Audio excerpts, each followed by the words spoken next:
I wrote it mainly because I was afraid that the conversations would leave my memory. That I had had 20 years of such intense, high pressure, fright or flight. Somebody said, a doctor told me one time, Connie, human beings weren't meant to do this, but you've been in fright or flight for 20 years. Fright or flight is supposed to be a response to an emergency, and then you rest. You have the panicked reaction, and you either flee or you fight, but you're not supposed to stay in flight or fright constantly for 20 years. That's not good. But when you take on a mission like the mission I've been privileged to do, that's what it takes. And I'm not going to suggest to young folks that you live the way I did. I don't recommend it unless you're made like me, and I'm a strange bird. So there are very few people who are wired like I am. And I guess maybe that's the first lesson, which is know who you are and what makes you tick and what energizes you and what scares you.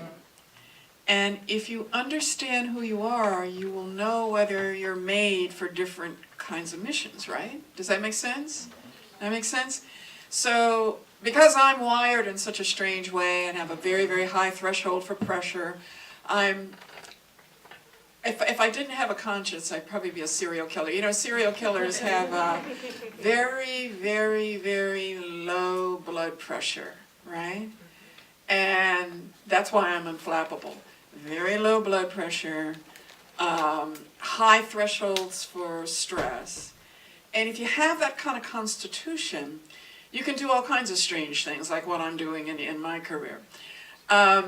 If you're high-strung, I'm high-strung, but I got the low blood pressure. If you're high-strung and you've got pretty high blood pressure and you're always nervous, and every time you have to give a speech you have to go to the bathroom and vomit first, you're not going to want to do this kind of work. You'll do something that's smoother, has smoother rhythm, has lower stress. Just as important in terms of the work that you do, but you're finding something that can match you.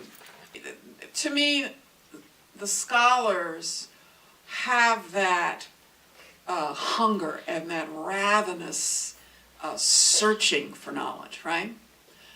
I don't have that. What I have is a need to master an area so I can use it to solve a problem, okay? That's a different kind of intelligence. It's equally, I mean, when I say I'm a pseudo-intellectual, I don't mean that, in my mind that's not derogatory.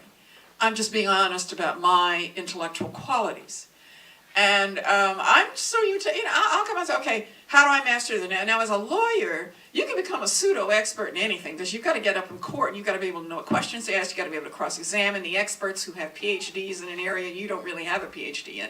But you have to sound like you know more than the expert. I mean, lawyers are great at that. We'll take this much material, plow down through it, and be able to pick out the pieces to prove our cases, right? That's what you have to do as a litigator and as a lawyer. And that is well suited to my kind of intellectual patterns and dynamics. So understand how you learn. Understand what drives you in the intellectual spheres and how you're driven, because that can tell you whether you really should go and get a PhD in French literature, because that's what consumes you and really gets your motor going. That's not how I came through college. I came through college thinking I wanted to be Barbara Jordan. When you read, if you read my book, and if you pay me the honor of reading my book, you will see that Barbara Jordan was one of my sheroes. I moved 17 times in 22 years because my parents were spies, and we moved all around the world. We lived in London, we lived in Japan, we lived in Germany, we lived all around the world. And I didn't learn the cues of a repressed people. I didn't learn the body language. I didn't know how to behave when we went to the South, because I didn't know how to comply with supremacy of one group over another. And even if you've been taught that kind of thing, my advice to you is to get it out of your head. Just purge it and adopt a mode of being inside your skin and inside your head that has you as a being on equality with anybody, no matter how superior they are. Now, you don't want to be like me, because I actually think I'm better. I am, and I'm a female chauvinist. I believe in acknowledging whatever biases you have. I'm quite sure that there's a superior gender and that I'm a member of it. Quite clear. No, don't clap, it's bad. I'm a civil rights lawyer. I'm supposed to believe in equality of everybody.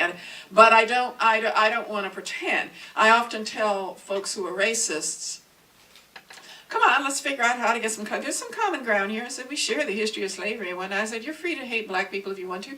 I said, but let me understand the nature of the hate, because there's a big difference between fear and loathing. And there's a big difference between someone who's had a bad experience and doesn't like black people because they got beat up every day because they grew up in a housing project with black people.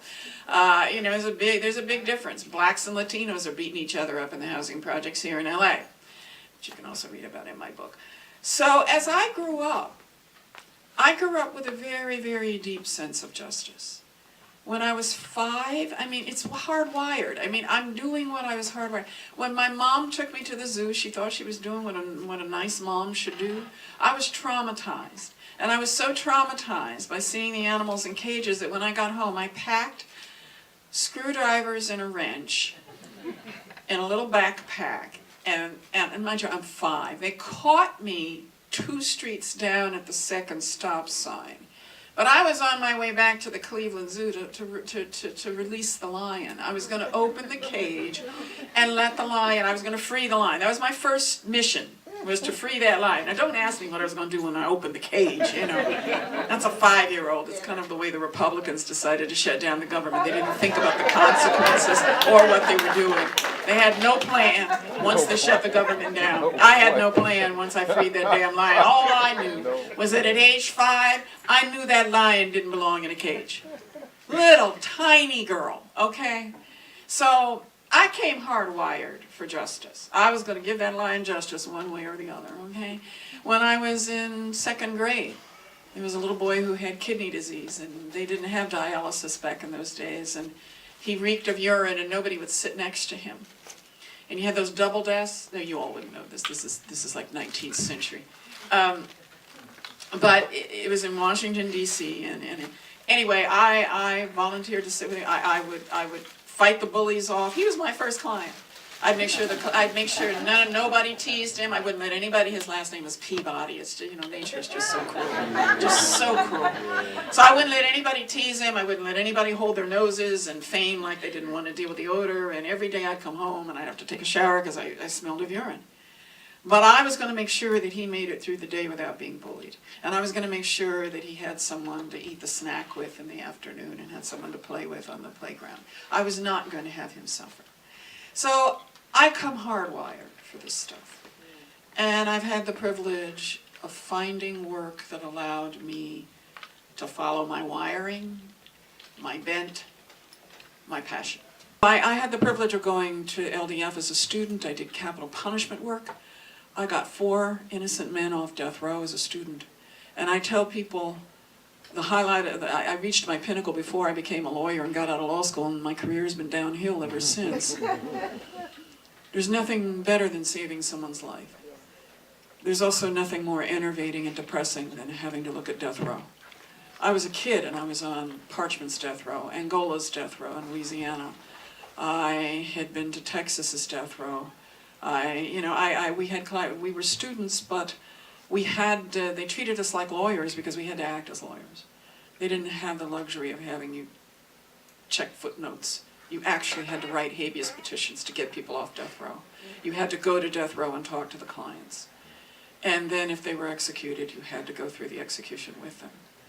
So that was an incredible tour through the injustice systems of this country, because the criminal justice system is a travesty in this country.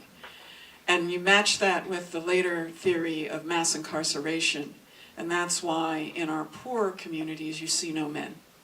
Now, as much as I am a female chauvinist, even a feminist knows that if you take the men out of a community, that community dies. If you take the men out of a family, that family founders, and sinks. We have to put the men back in our communities. We'll deal with their sexism later. We'll train them later. But can't have them in prison. Can't have them shot and gunned down in the street. And so I began this journey here in LA on a quest for safety. Because here I was, a civil rights lawyer, at the NAACP Legal Defense Fund office on 9th and Olive, downtown LA. And I was with Bill Lanley and Kevin Reed and Molly Munger, all these great lawyers. There were 5 of us.